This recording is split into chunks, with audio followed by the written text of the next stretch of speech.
Okay, everybody. If there's audio issues with this video, please consult Hewlett Packard. I've been on the phone with them for 3 days and they have been unable to fix my issue. It may be a software issue, it may be an audio issue. Yeah, I believe it's a software issue now. We've investigated all the audio issues and they claim there aren't any, so it's got to be a software issue. So if anybody knows of a cheap software, a video software that will override Microsoft settings, because it's got to deal with Microsoft. So, anyways, please check out my Star Trek Next Generation recaps on Fridays and my If Then episodes on Fridays. And if the audio goes, please use closed caption. I need the views, I need the subscribers, I need the help. Please do that. I do this for fun. I don't do this for money. I do this because I enjoy it. So welcome to the D. Louise book series. I'm Christina K-R-I-S-T-I-N-A. This is where we read books and talk books. No special effects, no theme music, no special editing, no special video. None of that stuff going on here. And I don't know it, but this could be jumbled as I speak. So who knows? We are doing the Black Dagger, J.R. Ward's Black Dagger Brotherhood. We are doing James Patterson's Alex Cross series. And we are doing C.S. Harris, St. Cyr series, C.S. Harris, St. Cyr series, and this is book 3 in the St. Cyr series. And let's see if I could do this.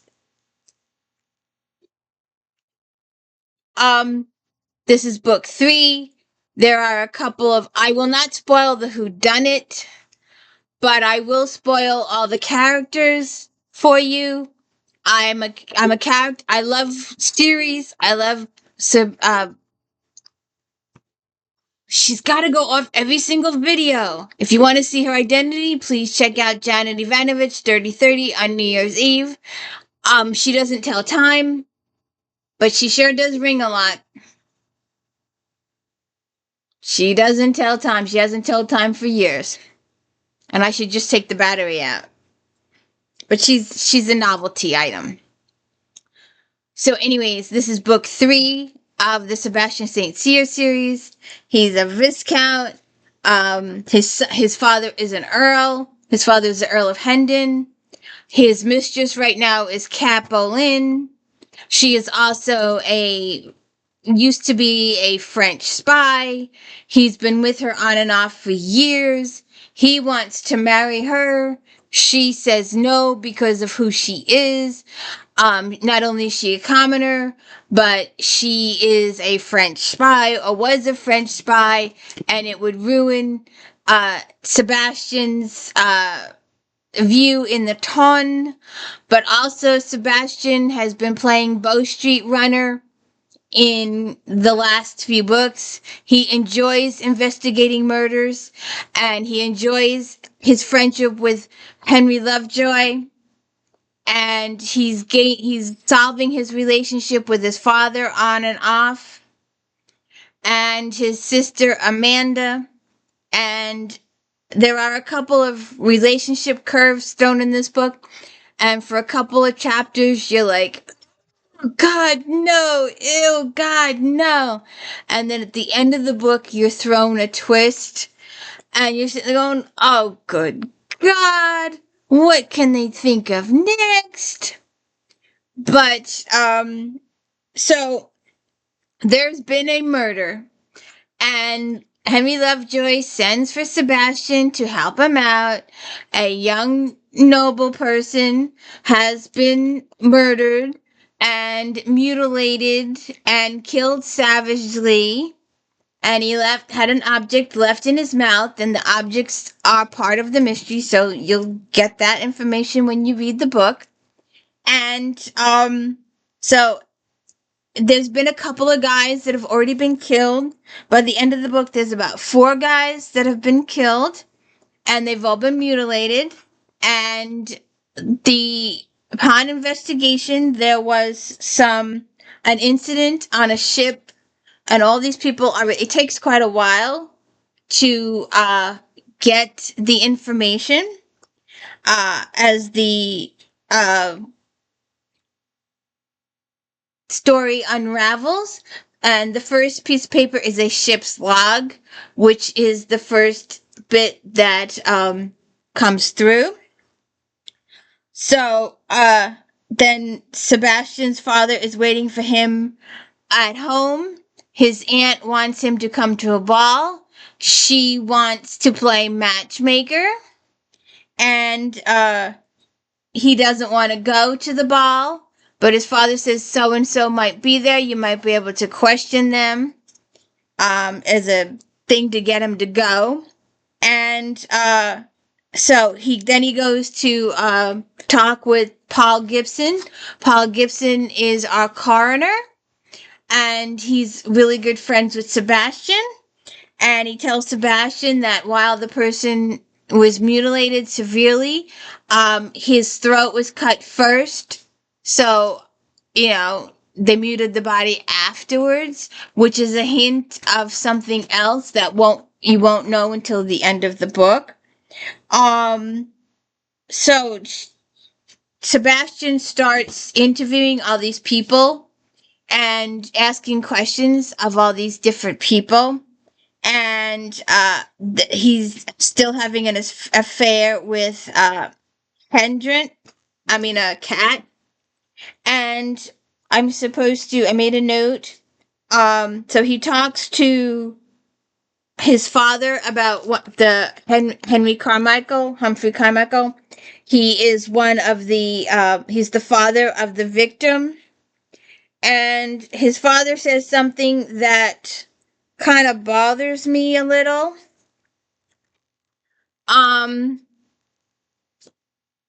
Carmichael.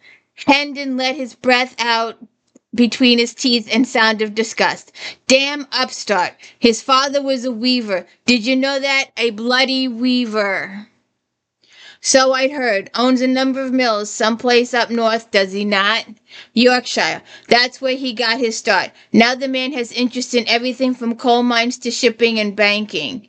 Sebastian studied his father's dark face. Hendon possessed all the arrogance and prejudice of his class, but his hardest condemnations were saved for those in political opposition to the ruling Tories. Sebastian smiled. So Carmichael is a Whig?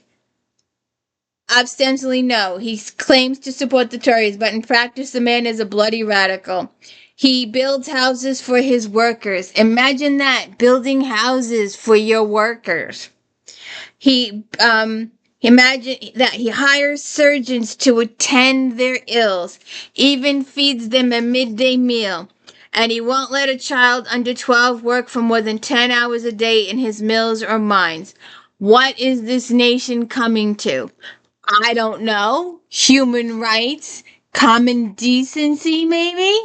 Sounds like the guy's doing a good thing, and I wouldn't let a kid work 10 hours. They got to go to school. Let them get an education. But 10 hours? But still, I don't know why Sebastian's father is having an issue with the fact that the guy feeds his workers. He provides them with a meal. He provides them with housing and medical care. That's quite good. For this time period, it's quite good. Except for those who work in houses of the elite, then they get housing and food, but they work their butts off all the time. So, that was the introduction to that. And,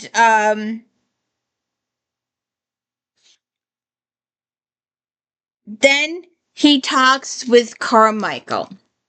And Carmichael has an issue.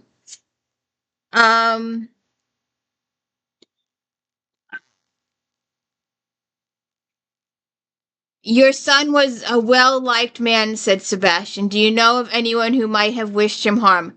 No, Carmichael says. But if I did, do you really think I would help you?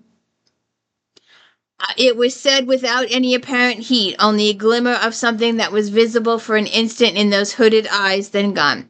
Sebastian stared at the man's sad, fleshy face. It might help to make sense out of what is happening in the city. And what concern might that be of mine at this point? to ensure that such a thing doesn't happen again. My son is dead. You think I care if it happens to another man's son? So, vengeance? You think there's vengeance in there? You think he knows why these people are being killed? You think he could help Sebastian solve it, but he thinks the people that did what they did deserve to die? Um, so then he meets Jarvis, is the head magistrate guy, and he tells Sebastian some information to help him further along with the investigation. And Lord Jarvis will become an important person in Sebastian's personal life later on. Um, then Lord Jarvis confronts Kate. He knows she was this French spy, and he threatens her safety if she doesn't give up an upper level spy, and she doesn't want to do that. So she rendezvous with this guy to warn him, to ask him for meat, and things go a little wrong there. But then we go to the second or third victim, and I'm not sure why. Oh, so apparently, we discover early on that there is a poem, and this poem is very, very important to the murder investigation. We do not know how important till much later in the book. Go and catch a falling star, get with child a mandrake root, tell me where all past years are, or who cleft the devil's foot. Teach me to hear mermaids sing, or to keep off envy's sting, and find what winds serve to advance an honest mind. Merciful heavens, said Sir Henry, the killer is following the poem. First the star, then the page from the ship's log, now a goat's hoof. Only the mandrake root is missing. His lip tightened into a grim line. There must have been another murder, a murder that took place at some point between April and June that we have yet to discover. Maybe. And then we get someone else, Pat, in her discussion with Sebastian. They talk about the longer version of this poem. Go and catch a falling star, get with child a mandrake root. Tell me where all past years are, or who cleft the devil's foot. Teach me to hear mermaids sing, or to keep off envy's sting, and find what wind serves to advance an honest mind. If thou be born to strange sights, things invisible to see, ride 10,000 days and nights, till age snow white hairs on thee. Thou, when thou'st return, wilt tell me all strange wonders that befell thee, and swear nowhere lives a woman true and fair. If thou shalt find one, let me know. Such a pilgrimage were sweet, yet do not, I would not go. Through at next door we might meet, though she were true when you met her, and last till you write your letter, yet she will be false ere I come to 2 or 3. Okay, I really don't get it. I don't get it at all, but it has an important meaning to the mystery of the whodunit. So then we discover more things about the connections of the victims as we move on through the story. And then Sebastian and Jarvis have it out a little bit. And during this time, Sebastian is trying to hire a valet. And that's a cute little moment at the end. Uh, Tom comes through. I love Tom. He's an orphan that Sebastian has taken under his wing, and I'm enjoying the heck out of Tom. I really am. He's an enjoyable kid. So then we get some more information about the connection between these people, and I don't know. Uh, oh, so they're talking about. They finally get a little hint of what. Um, Apparently, these people spent some time on a ship called the Harmony, and it was captained by Edward Bellamy. And it all went well at first, but 3 days out of Cape Town, the ship was struck by a fierce storm that lasted days. Her sails ripped asunder, her masts lost, her timber strained and leaking badly. It was obvious to all aboard that the ship was sinking. Captain Bellamy prepared to abandon ship, but most of the ship's boats had been lost in the storm. Recognizing that there was not enough space for all those left alive, the ship's crew mutinied.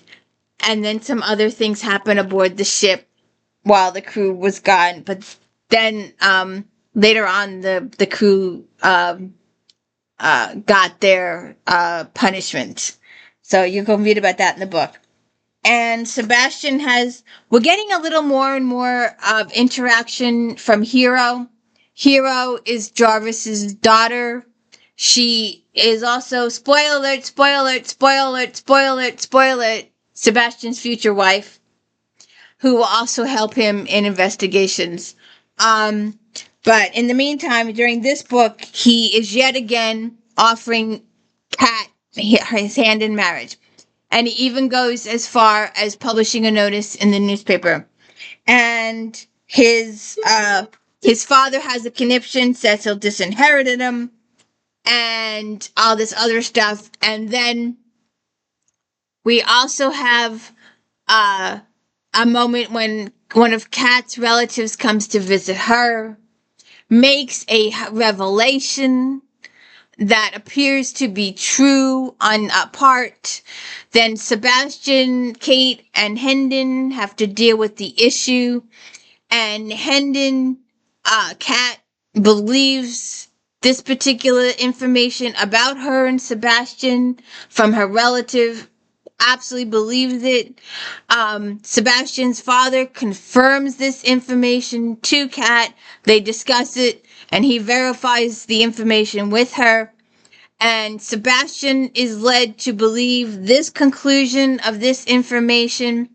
And at the very last chapter, Hendon, his father, has a discussion with Amanda, his daughter, and puts another twist on the already twist. So we'll see what happens in the next book. I had it here somewheres. To see what happens with the story. But hopefully this video went good. Hopefully the sound lasted all the way through it.